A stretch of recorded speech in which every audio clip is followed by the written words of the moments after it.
Kristo Yesu.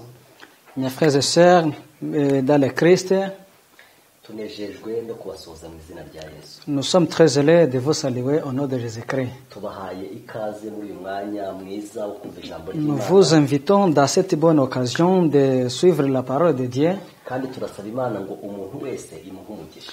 et nous demandons à Dieu que n'importe qui soit béni par Dieu. Turimo turigira hamwe ibyigisho bishingiye ku buturo bwera. Nous sommes en train d'étudier ensemble l'évangélisation sur le sanctuaire Cyane ko ubuturo bwera ni kimwe mu bintu birusha ibindi gusobanura inama y'agakiza. parce que le sanctuaire, c'est l'un des moyens qui peut nous aider à connaître le chemin du salut.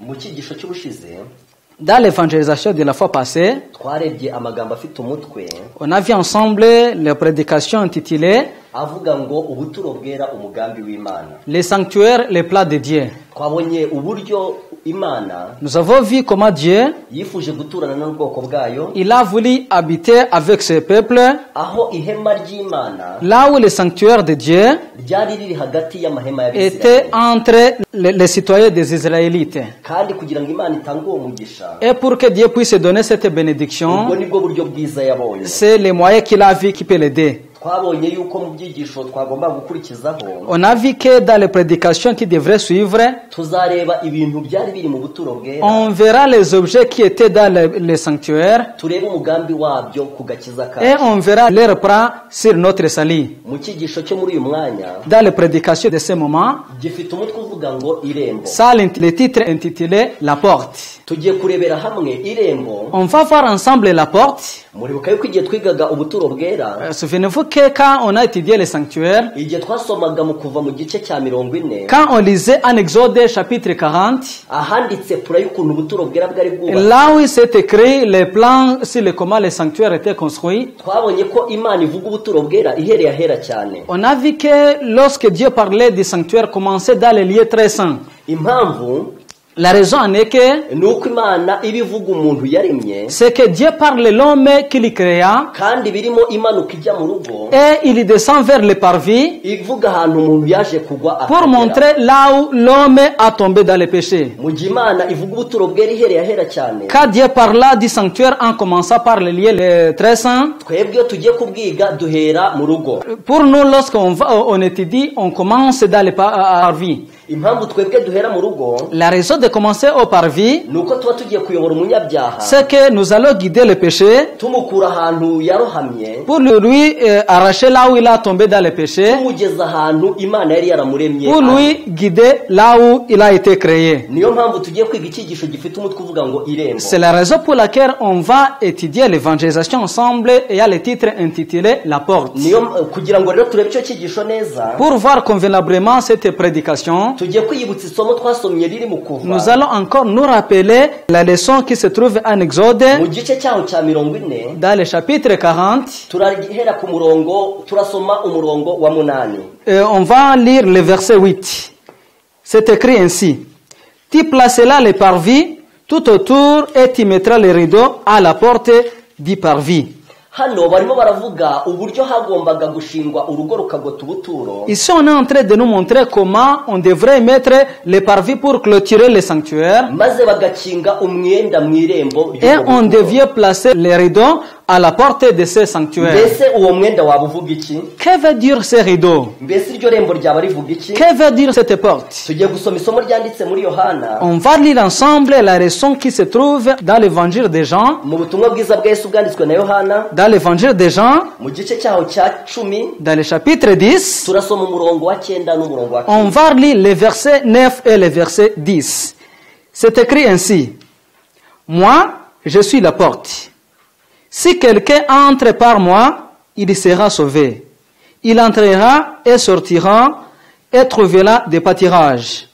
Le voleur ne vient que pour voler et tuer et détruire.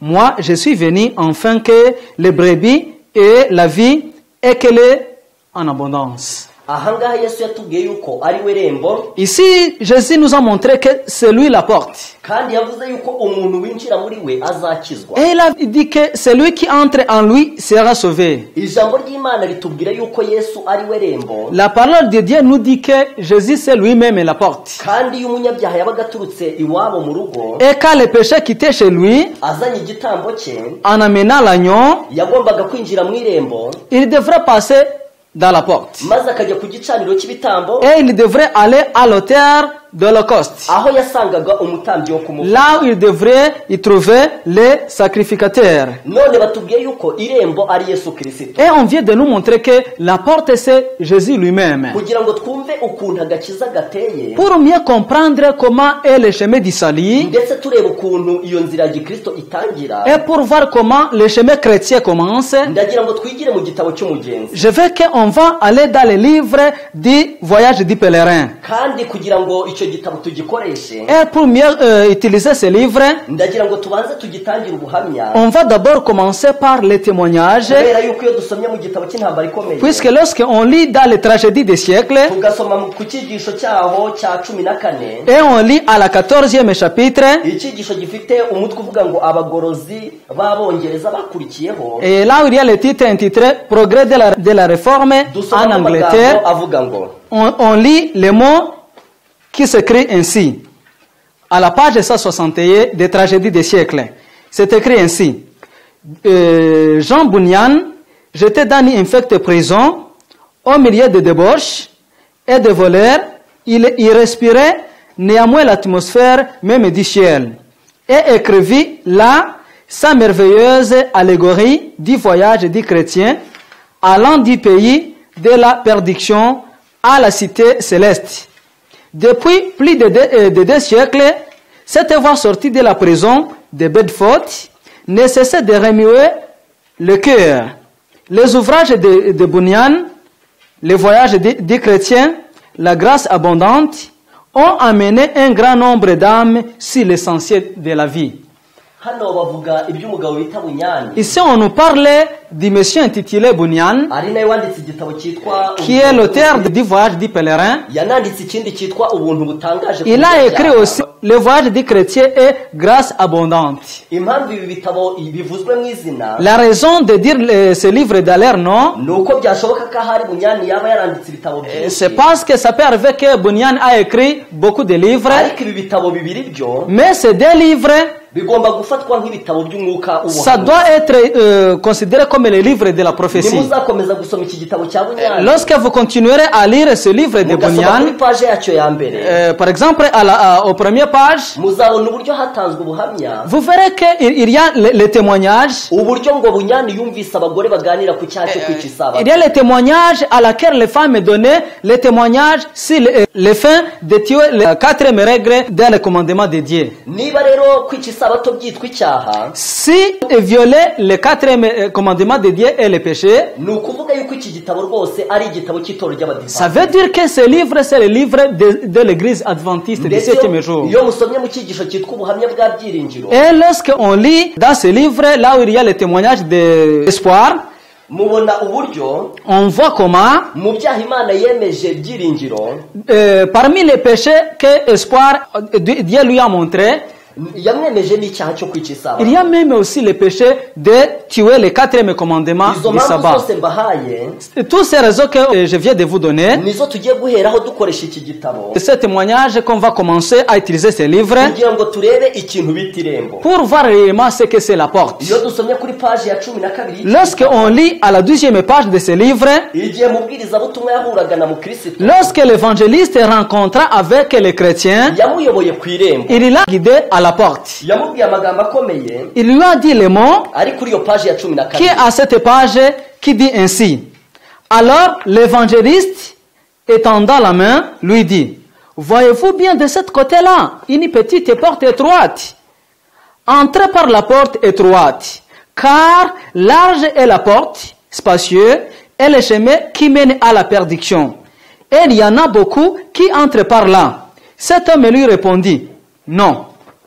L'évangéliste lui dit, ne voyez-vous pas du moins une lumière brillante au milieu de l'obscurité? il me semble le précature que je la vois. Eh bien, dit l'évangéliste, attachez uniquement les yeux sur cette lumière. Ta pâleur est une lampe à mes pieds et une lumière sur mon sentier. Marchez droit vers l'air. Et alors, vous verrez bientôt la porte étroite, car vous heurterez, on vous dira ce que vous aurez à faire. igihe mubwirizabutumwa yayoboraga mu Kristo, Car l'évangéliste guidant les chrétiens, yaramubwira turareba ririya rembo, il lui a posé, est-ce que tu vois réellement cette porte? aramubwira ati ntabwo irembo ndireba, Elle lui a dit que réellement il ne la voit pas. aramubwira turareba ririya tabaza ryaka cyane. Il a dit, est-ce que tu vois réellement cette lampe? Ijambo ry'Imana rivuga yuko irembo ari Yesu Kristo, La parole de Dieu dit que réellement que la porte c'est Jésus lui-même. kandi nanone ijambo ry'Imana rivuga yuko itabaza ari ijambo ry'Imana. Et la parole de Dieu dit que la lampe c'est la parole de Dieu. Mu gihe yavugaga yuko irembo atarireba, Quand il disait qu'il ne voit pas la porte, yabwiwe yuko akwiriye kujya ku itabaza, il a dit qu'il devait aller à la lampe. kandi iryo ngiryo ni ijambo ry'Imana. Et cette lampe c'est la parole de Dieu. Maze abwirwa yuko nagera ku itabaza aza kubona irembo, Et on l'a dit, arrivé à la lampe, il va trouver réellement la porte. kandi yamubwiye amagambo akomeye. Et il lui a dit les mots. Yaramubwiye ati andi makuru uzayahabwa Et il lui a dit que les autres informations, il les trouverait après avoir arrivé à la porte. yaramubwiye ati nta yandi makuru bushobora kubona.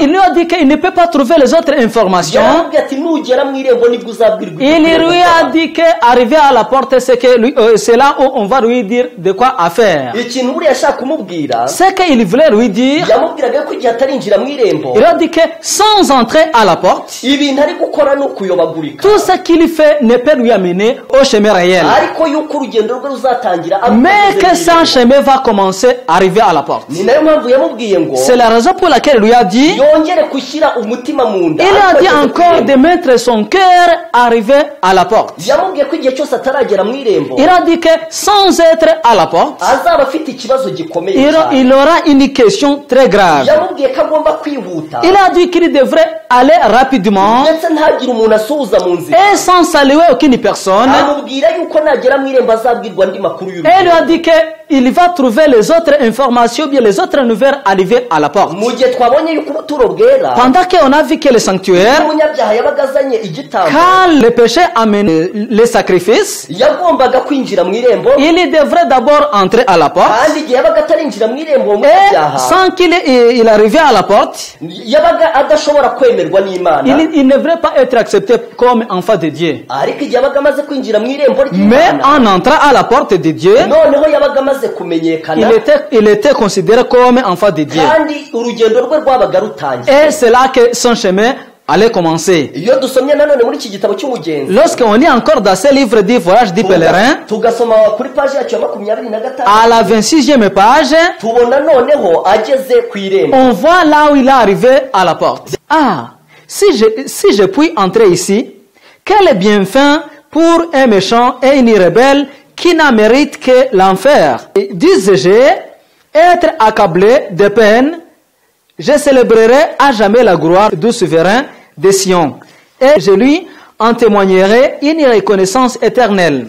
Enfin, une honnête personne nommée Bon Vouloir se présenta à la porte et demanda qui il était, d'où il venait, est-ce qu'il voulait. Les chrétiens, c'est une pauvre pécheur, travaillé et chargé, qui vient de la ville de corruption et qui voyageait vers la montagne de Sion pour éviter la colère à venir. C'est pourquoi je vous conjure de bien vouloir m'accorder l'entrée de cette porte, puisqu'on m'a accusé que c'est le chemin où il faut nécessairement passer. Bon vouloir, je le vais de tout mon cœur. Et en même temps, il ouvrit la porte. Mais comme le chrétien voulait y entrer, il le tira par la manche. Là-dessus, le chrétien lui demanda ce qu'il avait à lui dire. Regardez, dit-il, il y a là un château très fort dont Beelzéboul est le maître. C'est de là qu'il décoche avec ses adhérents, ses traits inflammés, sur ceux qui s'encheminent à cette porte pour tâcher de le tuer. S'il était possible, avant qu'il y soit entré. aha hari ayandi makuru y'ingenzi cyane. Ici, il y a les autres informations. Igihe Mukristo yari ageze ku irembo, Lorsque les chrétiens arrivaient à la porte, ngo yarebye hejuru y'urugi, il a vu au-dessus de la porte. maze abona haranditse ngo nimukomange muzakirwa. Il a dit qu'il devait d'abord demander et il sera ouvert. kandi ibyo Imana yabibwiye buri muntu wese. Et cela a été dit à n'importe buri qui. muntu wese Imana yamubwiye iti nimukomange C'est muzakingurirwa. à n'importe qui demande sera ouvert. buri wese Imana yamubwiye iti nimusabe muzahabwa. N'importe qui, Dieu lui a dit qu'il devait demander, il sera donné. kandi buri wese Imana yamubwiye ngo nimushake muzabona. Et n'importe qui, Dieu a lui dit qu'il devait chercher et il sera trouvé. Mukristo yatangiye gukomanga kuri urwo rugi, Le chrétien a commencé à demander. maze atangira gukomanga rimwe ndetse agira Et il a kenshi. demandé pas seulement une fois, mais beaucoup de fois. maze hashize umwanya, Et après l'instant, kuri urwo rugi haza umuntu, à cette porte, il y a apparu quelqu'un. maze aramurunguruka, Et il l'a vu. maze aramubaza ati Et il lui a demandé. mbese urinde, Il a demandé, qui es-tu? mbese urashaka iki, Que fais-tu? mbese uturutse he? D'où viens-tu? maze Mukristo aramusubiza ngo Et le chrétien lui a répondu, ndi umunyabyaha, je suis un pécheur. nturutse mu mudugudu witwa Rimbukiro, Je viens de la ville de corruption. kandi ndajya ku mudugudu Et w'ubuhungiro. je vais au Sion. aramubwira ati nahuye n'umuntu witwa mubwirizabutumwa, Il a dit qu'il est rencontré avec quelqu'un qui s'appelle évangéliste. maze uwo muntu ambwira yuko ngomba kuza muri iri rembo, Et c'est lui qui a dit qu'il devrait passer par cette porte. kandi ambwira yuko andi makuru nzayabonera aha ngaha. Et il lui a dit que les autres informations, il nicyo y trouvera cyatumye arrivé nkomeza là. gukomanga, C'est la raison pour laquelle j'ai continué à demander. maze aramubaza ati mbese waba wemeye kunkingurira? Et il a dit, est-ce que Réma, tu peux me permettre d'entrer? maze uwo muntu aramusubiza ngo Et il a répondu. umuntu wese ukomanga akwiriye Et gukingurira, il a dit, n'importe qui demande sera kandi ahita ouvert. amukingurira. Et directement, il a ouvert. ikindi kintu uwo muntu yamukoreye, L'autre chose qu'il a fait, yahise amukurura vuba il a vuba, directement détaché. maze Mukristo agira amatsiko, Et le chrétien a eu la aba curiosité. uwo mugabo ati mbese niki gitumye Il lui a uvuga dit, vuba? réellement, pourquoi tu es ici? maze uwo mugabo aramusubiza ngo Et cet homme lui a répondu, hafi y'iri rembo à côté de cette porte, hari igihome cyitwa Beelzebul. il y a le mur de Beelzebul. icyo gihome gishaka kurasa abantu bose Cette Beelzebul veut fusiler n'importe qui kugira ngo bapfe batarinjira muri iri pour qu'il rembo. puisse mourir sans entrer dans iki cette ni porte. ikindi kintu kigaragaza agaciro ko kwinjira mu irembo, Ça, c'est qui nous montre la valeur d'entrer à la kuko porte. satani ategera hafi y'iri Puisque rembo Satan est très proche de la porte kugira ngo abantu abarase pour batararyinjiramo. fusiler les gens avant d'y entrer. impamvu agomba kubarasa batarinjiramo, La raison de les fusiler avant d'entrer, nubwo umuntu ashobora gupfa atararangiza urugendo même akajya si mu on ijuru, peut mourir sans terminer le chemin, ariko iyo umuntu apfuye atarinjira mu irembo byo mais lorsqu'on tombe mort sans y entrer, biba bigaragara ko yapfuye ataratangira ça urugendo. montre que tu es mort sans commencer ndagira ngo même le bibutse ibintu voyage. bibiri tumaze Je vais kubona. vous rappeler des choses. icya mbere nicyo mubwirizabutumwa La yabwiye première Mukristo. chose, c'est que l'évangéliste a dit aux chrétiens. yaramubwiye ati wihute cyane, Il a dit d'arrêter rapidement. yaramubwiye ati andi makuru urayabona ugeze mu Il a dit irembo, que les autres informations, il va y trouver arriver à la porte. yaramubwiye buriya ngo urugendo nugera mu irembo nibwo uba Il a urutangiye. dit qu'il va commencer vraiment le voyage et arriver à la porte. yaramubwiye ati buriya ubundi urimo urayobagurika, ariko nugera mu irembo Il lui a dit urutangira urugendo. que jusque-là, il n'était pas encore trouvé le chemin. ikindi kintu gikomeye L'autre chose, nicyo umuntu wamukinguriye yamubwiye, c'est celui qui l'a ouvert. Il lui a dit, yamubwiye yuko satani ategera hafi y'iryo il a dit rembo que Satan est très proche de la porte kugira ngo abantu abarase batarinjira, pour qu'il puisse fusiler les gens avant kuko d'entrer à la yuko porte. iyo bapfuye batarinjira baba Puisqu'il sait bazarimbuka. bien lorsqu'on tombe mort sans y entrer, c'est l'enfer. iyo dusomye mu butumwa bwiza bwa Yesu bwanditswe na Matayo Lorsqu'on lit dans l'évangile écrit par Matthieu, mu gice cyaho cya karindwi dans le chapitre 7, tusoma ku murongo wa 13 au verset 13, amagambo afite umutwe uvuga ngo irembo rifunganye. on y écrit, on y voit le mot intitulé « Entrez par la porte étroite, car large est la porte, et spacieux le chemin qui mène à la perdition, et il y en a beaucoup qui entrent par là. » ijambo ry'Imana riraturarika twese La parole de Dieu nous invite ensemble kugira ngo twinjire mu irembo rifunganye. que n'importe qui doit entrer dans la porte. mbese mwaba muzi amateka y'Abisiraheli Est-ce que vous savez réellement l'histoire des igihe bari Israélites bageze mu gihugu cy'isezerano arrivés au pays de Canaan? babwiwe kubaka ahantu ho guhungira. On les a dit de construire là où ils devraient prendre comme refuge. mu gitabo cyo kubara Dans le livre des Nombres, mu gice cyaho cya 35 au chapitre 35, ugasoma ku murongo waho wa 9, au verset 9, hari umutwe w'amagambo, il y a le titre de mots.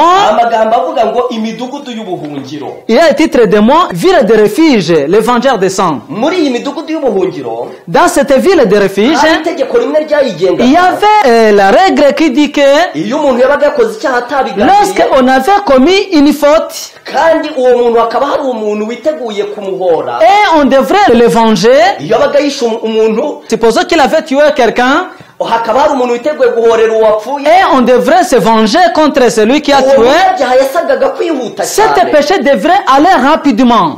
ntabwo yongeraga gutuza Il ne devrait pas avoir la possibilité d'aller lentement igihe cyose atarinjira muri uwo mudugudu. avant d'entrer dans cette ville de refuge. inzira zijya muri uwo mudugudu Les chemins qui menaient dans cette ville, zagombaga guhora ziharuye, ils devraient être toujours nettoyés. zagombaga kuba zikuyemo ibintu byose Toute obscurité devrait être enlevée par ces chemins guhunga, pour que quelqu'un qui allait prendre fuite, kugira ngo atagira ikintu kimubangamira. n'importe qui ne devrait l'embêter. natwe Imana itubwira kujya mu irembo, Même chose que nous, Dieu nous invite à aller à la porte. kandi ikintu kibanza mu buturo Et bwera ce qui devait commencer dans le sanctuaire, ni ukwinjira mu irembo. c'est entrer par la porte. ariko bene data bashiki banjye, Mais mes frères et sœurs, buri kintu cyose cy'ubuturo bwera, tout objet du sanctuaire, satani aba afite ikintu yazanyeho cya pirate. Satan a quelque chose semblant à celle du sanctuaire. satani yiyemeje gusenya ubuturo bwera, L'objectif de Satan est de détruire le sanctuaire. kandi gusenya ubuturo bwera ni ukutuma abantu babusobanukirwa nabi. Et détruire le sanctuaire, c'est l'un de l'objectifs de Satan pour qu'il puisse comprendre mal le sanctuaire. hari amasomo abiri tugiye gusoma, On va lire des leçons. ayo masomo tuzakunda kuyagarukaho. Cette leçon, on va y retourner beaucoup de fois. irya mbere ryanditse muri Daniyeli mu gice cya 8, Le premier se trouve en Daniel chapitre 8. turasoma ku murongo wa 11. On va lire au verset 11. Ça dit ainsi, « Et s'élevant jusqu'au chef de l'armée, les sacrifices perpétuels lui fit retirer, et le lieu de ce sanctuaire fit rejeter. » hano turimo turabona uburyo ihembe Ici, on est en train de nous montrer comment la corne de bête ryagombaga gusenya ubuturo bwera, devrait détruire le sanctuaire. kandi gusenya ubuturo bwera kuvugwa aha Ici, le fait de détruire le sanctuaire, ntabwo ari qu'on ugukuraho voit ici, amabati abwubatse, ce n'est pas enlever le tôle qui est au-dessus, ntabwo ari ugusenya ibikuta byabwo, ce n'est pas détruire le semile, ahubwo ni ugukuraho umugambi wabwo, c'est réellement enlever l'objectif primordial du ni sanctuaire. ukwibasira ikintu cyose cyo mu buturo bwera. C'est amener toute chose qui peut faire que les gens ne puissent pas connaître le niyo sanctuaire. mpamvu ikintu cyose kiri ku buturo bwera C'est la raison pour laquelle tout objet qui se trouve au sanctuaire, tuzajya tureba umugambi w'Imana mu kugishyiraho. on verra réellement les plans de Dieu d'y placer là. iyo turebye mu buturo bwera, Lorsqu'on est dans le sanctuaire, buri kintu cyose cyabwo gifite umugambi Imana yatumye kijyaho. tout objet se trouvant dans le sanctuaire, Dieu a l'objectif qui fait que n'importe objet qui est là a sa signification. niyo mpamvu n'irembo turi kureba C'est la raison même que la porte qu'on est en train de voir, bifite umugambi wihishe muri ryo. ça l'objectif qui est dedans. ariko nanone buri kintu cyose cyo mu buturo bwera Mais toutes choses se trouvant dans le sanctuaire, cyibasiwe n'umwanzi, Satan a mis son objectif pour que les gens ne puissent pas connaître sa valeur. maze agambirira gusenya ubuturo bwera. Et il a voulu détruire le Reka sanctuaire. dusome irindi somo On va lire le deuxième leçon, ryanditse muri Daniyeli mu gice cya 11, qu'on va lire aussi en Daniel chapitre 11, turasoma ku murongo wa 31. au verset 31. Ça dit ainsi, des troupes se présenteront sur son ordre. Elles profaneront les sanctuaires, la forteresse, et aboliront les sacrifices perpétuels, et dresseront l'abomination du dévastateur. isomo naryo Cette leçon aussi, naryo ririmo riravuga gusenywa k'ubuturo ça bwera. nous dit aussi la destruction des sanctuaires. mu gihe rero tumaze kureba umugambi w'Imana ku buturo bwera, Pendant que nous venons de voir les plans de Dieu sur le sanctuaire, by'umwihariko kuri iki kintu turi kureba cyitwa irembo, précisément sur cette partie intitulée la porte, reka turebe uburyo umwanzi ashuka abantu kugira ngo batanyura on va voir réellement l'objectif de Satan pour que les gens ne puissent pas comprendre réellement ce que c'est le sanctuaire. tugiye gusoma isomo ryanditse muri Yohana, On va lire la raison se trouvant dans l'évangile de Jean. turasoma mu gice cyaho cya 10, On va lire dans le chapitre 10, turasoma ku murongo waho wa mbere. au premier verset.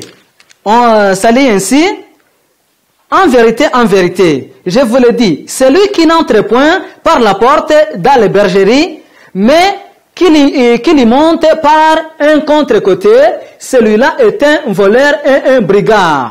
ijambo ry'Imana ririmo riratubwira umutego abantu benshi bagwamo. La parole de Dieu nous montre ici le piège là où beaucoup déjà tombent. Mu gihe twasomye muri Matayo mu gice cya 7 ku murongo wa 13. Pendant qu'on a lu en Matthieu chapitre 7 verset 13, aho Imana yatubwiye ko tugomba kugira umwete wo kunyura mu irembo là où Dieu nous a montré que n'importe qui doit passer par la porte, twabonye yuko Yesu ari we rembo. on a vu que Jésus lui-même est la porte. Ariko Satani ashuka abantu kugenza Mais Satan amène beaucoup de choses qui fait que les gens ne puissent connaître réellement ce que c'est la volonté de Dieu. iri somo riratubwira ngo Cette leçon nous dit que umuntu winjira mu rugo rw'intama celui qui entre par la porte, atanyuze mu irembo celui qui entre sans passer par la porte, ahubwo akuririra ahandi et qu'il passe par un autre côté, aba ari umujura n'umunya. celui-là est un voleur et un brigand. Iki ijambo ry'Imana rishaka kutubwira Ce que la parole de Dieu veut nous montrer, ko hari abantu bajya bagera mu rugo rw'intama c'est qu'il y a les gens qui entrent dans la bergerie, ariko batigeze banyura mu mais irembo. sans passer par la porte. Ndagira ngo dusome mu gitabo cy'ubufuzi bw'ibihe Je veux byose. qu'on lit dans le livre de Jésus-Christ, Turasoma icyigisho cya 52. on va lire le 52e chapitre, iki ijambo ry'Imana rivuga kuri aba bantu. on va voir réellement ce que la parole de Dieu dit à ces gens qui passent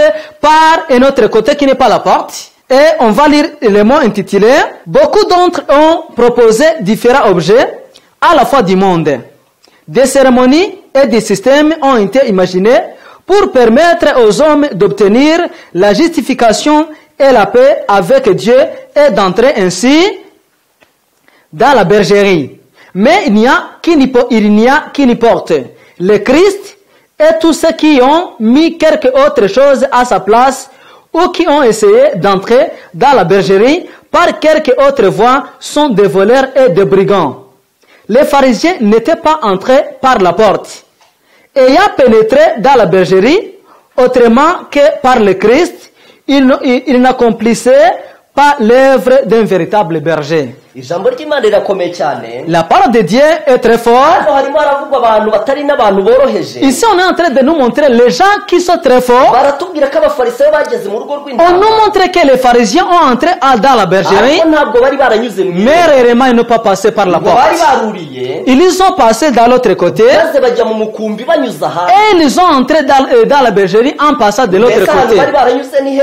Où est-ce que réellement ils ont passé? Bari baranyuze mu mihango, Ils ont passé dans quelques cérémonies, bari baranyuze no mu migenzo, même dans de diverses situations, ariko ntabwo bari baranyuze mu irembo. mais réellement ils n'ont pas passé par la porte. Reka twongere turebe muri cya gitabo cy'umugenzi. Laissez-nous encore voir dans le livre du voyage du pèlerin, Maze dusome kuri page yacu ya 40. à la 40e page. Maze turebe abantu Mukristo yahuye nabo. Et on va voir déjà réellement que les chrétiens avec qui il a rencontré, Abantu bageze mu rugo rw'intama ariko batanyuze mu irembo. les gens qui ont passé dans la bergerie, mais qui sont arrivés dans la bergerie, mais sans passer réellement dans la porte. Muri icyo gitabo haranditse ngo Dans ce livre, c'est écrit ainsi à la 40e page, à cette voix, il se leva en sursaut et se mit à doubler les pas pour gagner du chemin, jusqu'à ce qu'enfin il parvint au sommet de la colline, où il rencontra des hommes qui couraient droit vers lui.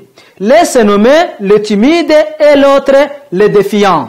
hano Mukristo avuye ku musaraba Quand les chrétiens venaient de la croix, yahise ahura n'abantu babiri bafite il ingorane. a directement rencontré avec deux personnes. Abantu ba mbere Les premiers, ni abantu bari basinziriye. c'était les gens qui étaient en sommeil. Abantu ba kabiri Les deuxièmes, ni abantu bari baruriye inkike. c'était les gens qui avaient passé de l'autre côté sans passer par la porte. Igihe yari amaze kuvugana n'abantu basinziriye, Quand il avait terminé de causer avec les gens qui étaient en igihe sommeil, yari ashatse kugerageza kubafungura imigozi bafunga quand il voulait leur arracher les cordes kugira ngo bakomeze urugendo pour rwabo, qu'ils puissent continuer leur voyage, igihe bari bamaze kumuhakanira, après qu'ils avaient refusé, igihe byari bikimubabaje yahise ahura n'abantu buriye. quand il était très mécontent, il a encore rencontré avec les deuxièmes gens qui avaient passé de l'autre côté. Maze Mukristo abaza abo bagabo ngo Et le chrétien il leur a posé. ko mwageze mu irembo ry'intama Il a dit, comment réellement vous avez parvenu à arriver à la bergerie mutanyuze mu irembo sans riratangirwaho? passer par la porte à laquelle on devrait passer? Mbese nyir'urembo azabakira? Est-ce que réellement Les chefs, comment il va réellement vous recevoir? abagabo baramusubiza bati Et ces gens lui ont répondu, turabona nta kintu dutandukaniyeho nawe il a dit qu'il n'y a pas la différence entre nous et vous. ntabwo uzaturusha kwitondera amategeko Il a dit, neza. nous sommes capables de suivre les commandements de Dieu. impamvu yo kwinjira mu irembo sinzi impamvu yikomeza Nous ne savons pas réellement la raison de traîner sur le fait de ne pas passer par la porte. ndagira ngo mbabwire ko aba bantu babiri mu Kristo wahuye nabo Je vais vous raconter réellement que les deux personnes que Ah, les chrétiens bah, rencontraient, il y avait les gens qui étaient en sommeil n'abantu bari baruriye inkike et les autres qui avaient passé de l'autre côté qui n'est pas la porte. nubwo bose bari abanyabibazo Même si les deux avaient des problèmes, ariko ntekereza ko abari baruriye inkike bari bafite ikibazo gikomeye il kubera basi avait une grave question. niba basinziriye bari barasinziriye ariko bataruriye inkike Si ceux qui étaient en sommeil avaient été en sommeil mais sans passer par la porte, niba basinziriye bari barasinziriye ariko baratangiye urugendo babize mu irembo si les gens qui étaient en sommeil, ils avaient passé par la porte, nibyo koko bagize ingorane barasinzira réellement ils avaient des questions, ariko igihe bazagira umugisha bagakanguka mais après le sommeil, bazongera bakomeza urugendo rwabo aho barwari rugendo ils continuaient leur voyage là où ils étaient arrêtés. na mukristo ubwe wakanguraga aba bantu Même les chrétiens qui réveillaient ces gens, nawe ijambo ry'imana ritubwira ko yigeze gusinzira lui aussi, la parole de Dieu nous dit qu'il a aussi tombé en sommeil. ndetse yarasinziriye ata n'umuzingo Même il a aussi tombé en sommeil, même il a oublié la Bible. ariko igihe yaramaze gukanguka Mais après avoir quitté le sommeil, yarongeye akomeza urugendo il a aussi continué son ariko ikibazo voyage. cy'abantu buriye inkike Mais la question des gens qui ont fait passer de l'autre côté qui n'est pas la porte, cyo ni ikibazo gikomeye cyane c'est une grave question. kuko ikintu biba bibasaba Puisque ce qu'il est demandé, ikintu biba bibasaba kiba gikomeye cyane la chose, leur question majeure, niba baruriye inkike s'ils ont passé de l'autre côté, biba bibasaba kuzongera bakurira inkike ça leur demandait d'encore de recommencer leur voyage, maze bakongera bakagwa inyuma y'urugo encore d'aller derrière la bergerie maze bakongera bagatangira urugendo bundi pour qu'ils bushyashya puissent commencer leur travail de nouveau. ndabizi neza ko hari abantu bagize ingorane mu rugendo Je sais que réellement, il y a les gens qui ont rencontré les mêmes questions que celles de ces gens-là. maze bagasanga batangira urugendo ahantu rudatangirirwa Et ils ont constaté qu'ils ont commencé le voyage là où ils ne devraient pas commencer. kandi ikiguzi abo bantu byabasabye Et le prix de ces gens, ni ukongera bagasubira inyuma c'est y'urugo encore de retourner derrière la bergerie maze bakongera bagatangira bundi pour bushya qu'ils puissent recommencer leur voyage. iyo umuntu yuriye inkike Lorsqu'on passe de l'autre côté qui n'est pas la porte, biterwa n'ikintu asimbukiraho ça dépend si le point à laquelle il va passer. iyo yuriye inkike hari igihe asimbukira ku gikarabiro Lorsqu'on passe de l'autre côté, ça peut arriver que tu peux arriver au l'auteur de l'Holocauste. nako rwose iyo umuntu yuriye inkike asimbukira ku gikarabiro Et réellement, lorsqu'on passe de l'autre côté, directement, on arrive à la Kive. murabizi neza yuko mu rugo On sait que réellement, dans les parvis, habaga ibintu bibiri il y gusa avait deux choses réellement. ikintu kimwe ni igicaniro cy'ibitambo Premièrement, c'était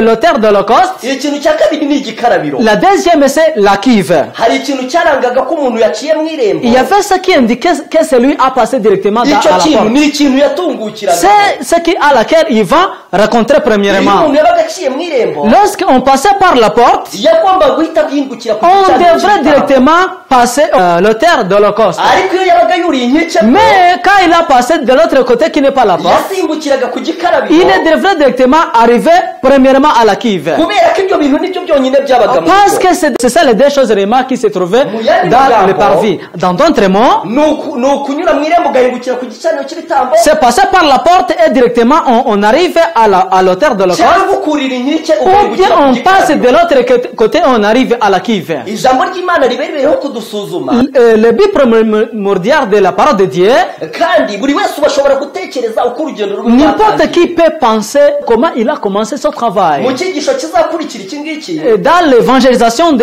prochaine, tuziga igicaniro cy'ibitambo on étudiera réellement l'auteur de l'Holocauste. kuko n'ubundi iyo umuntu yabaga amaze kwinjira mu irembo Puisque après avoir passé par la porte, yagomba guhita yingukira ku gicaniro on cy'ibitambo devrait directement arriver premièrement à l'auteur de l'Holocauste. ni ikinyuranyo cy'igihe umuntu yabaga C'est la différence de passer de l'autre côté qui n'est pas la porte. kuko uriraga inkike we Puisque celui qui devrait passer de l'autre côté, we yahingukiraga ku gikarabiro il devrait directement tomber directement kandi à la uwo Kive. muntu wabaga yaruriye inkike Et cette personne qui avait passé de l'autre côté, iyo yamaraga nk'imyaka 20 akabona kumenya ko yuriye inkike par exemple, après 20 ans, il pourrait connaître qu'il a passé par l'autre côté qui n'est iyo pas la myaka porte. yose yamuberaga imfabusa Toutes ces 20 ans, était nul. kubera ko yagombaga gusubira mu rugo, Puisqu'il devrait encore retourner dans les parvis akongera akajya kunyura mu irembo agatangira bundi bushya. et pour passer à la porte pour avoir le bon voyage. Niyo mpamvu twifuza kubagira inama bene C'est la raison pour laquelle nous voulons vous conseiller, nta muntu ushobora gutangira urugendo nabi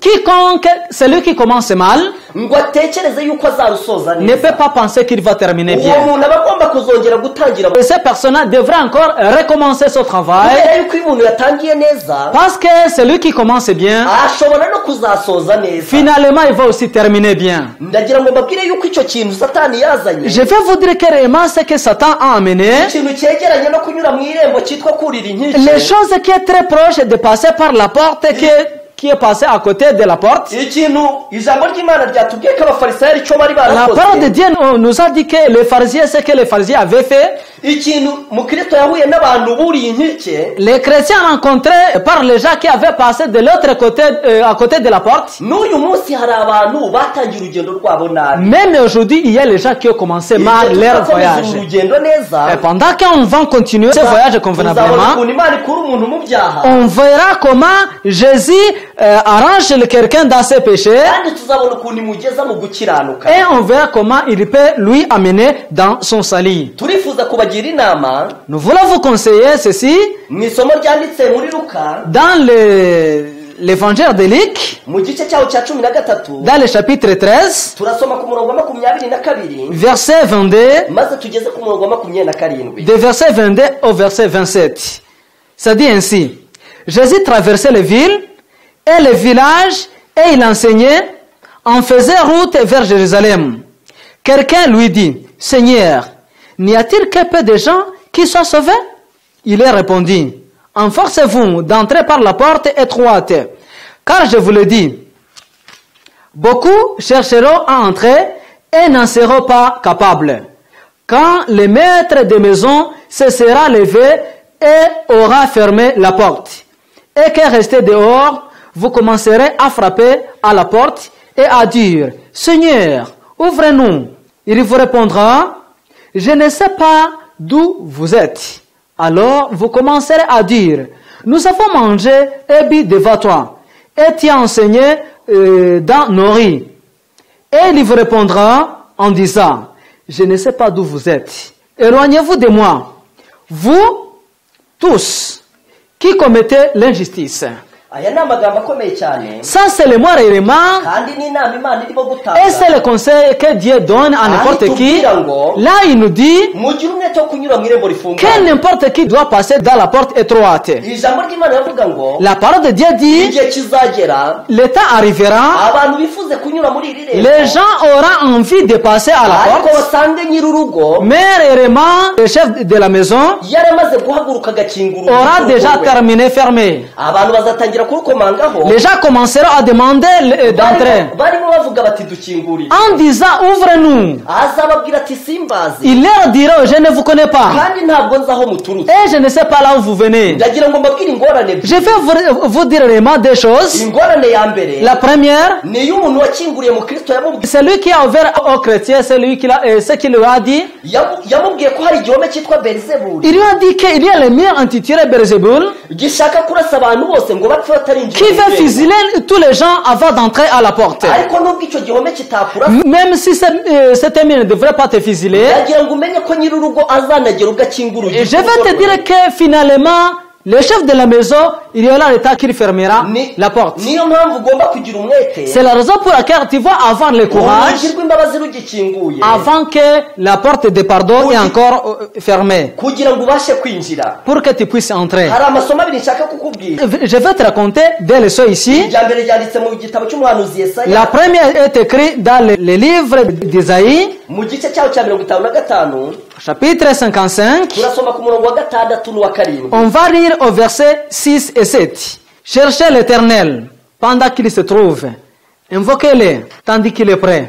Que le méchant abandonne sa voie et l'homme de rien ses pensées. Ou il retourne à l'Éternel, qui aura compassion de lui, à notre Dieu, qui pardonne abondamment.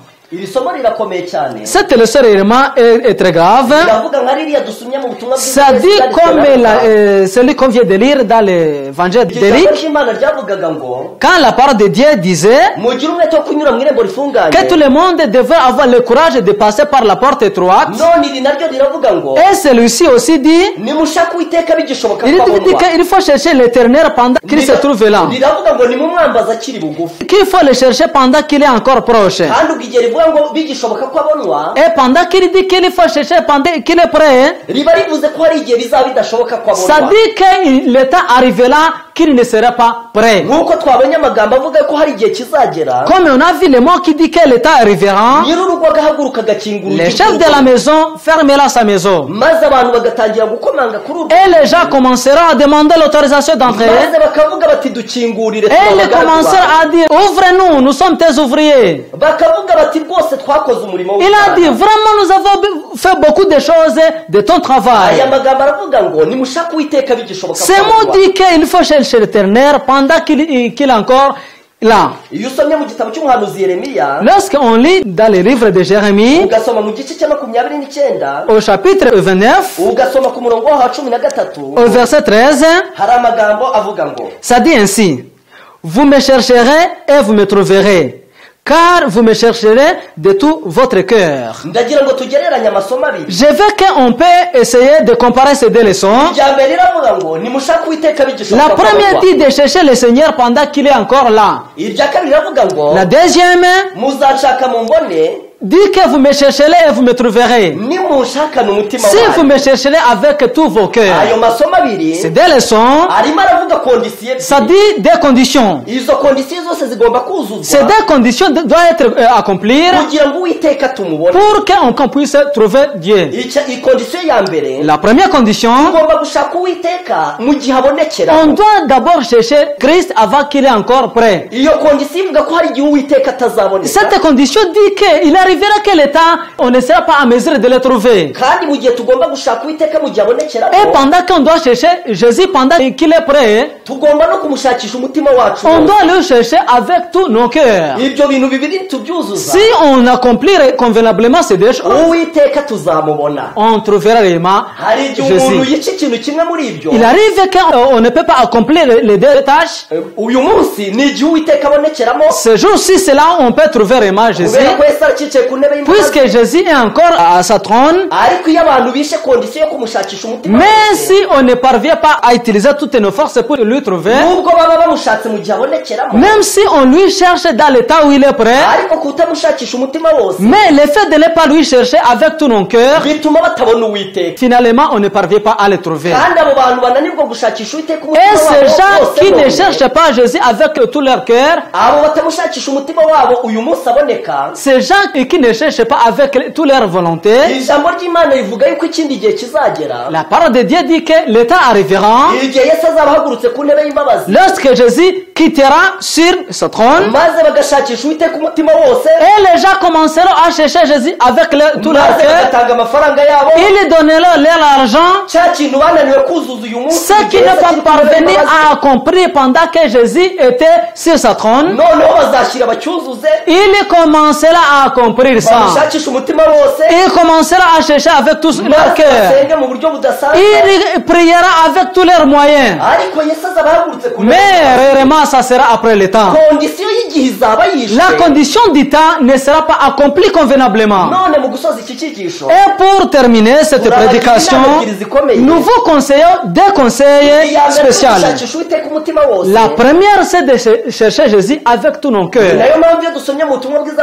C'est la raison même lorsqu'on lit dans l'évangile de Matthieu chapitre 13,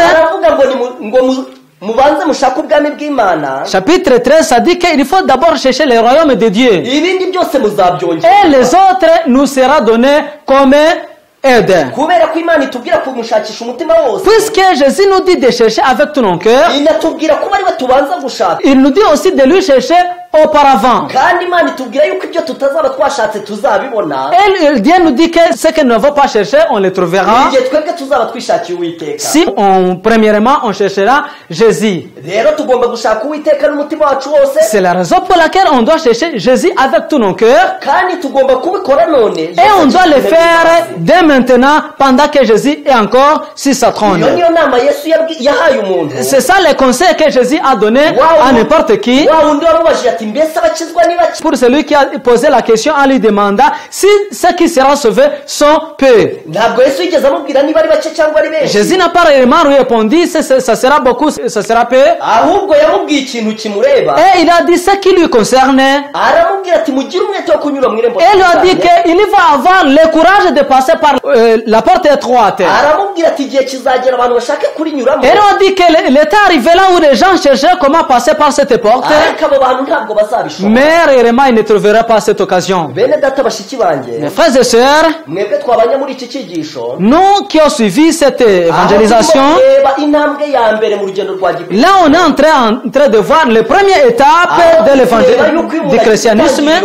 Lorsqu'on est en train de voir que c'est lui qui commence bien, n'urundi rugendo rwe ruba ruzagenda il neza. terminera aussi bien. iyo abantu bakoze urugendo rwabo batangiye nabi bakurira inkike, Et si les gens commencent leur voyage en passant par l'autre côté qui n'est pas la porte, biba bizabasaba kongera gutangira cyangwa bakazasoza. ça leur demandera aussi de recommencer ou bien de ne pas arriver à leur objectif. turabararikira kugira ngo munyure mu irembo rigifunguye, Nous vous invitons de suivre le chemin prévu par Dieu urugi rutaramara gukira, pendant que la porte est encore ouverte, kandi turagira ngo tubararike et nous vous conseillons mwebwe twabanye mu ijambo et ry'Imana de vous inviter, vous qui avez suivi cette kugira ngo évangélisation, dusabe Imana kuduha umugisha wo gukoresha pour amahirwe demander à Dieu sa bénédiction pour que nous puissions réellement utiliser la chance telle qu'il est. mu gihe tukiyafite uyu munsi. Pendant que nous avons encore cette chance aujourd'hui, reka twicishe bugufi, nous allons essayer de prier. twombeke amaso yacu.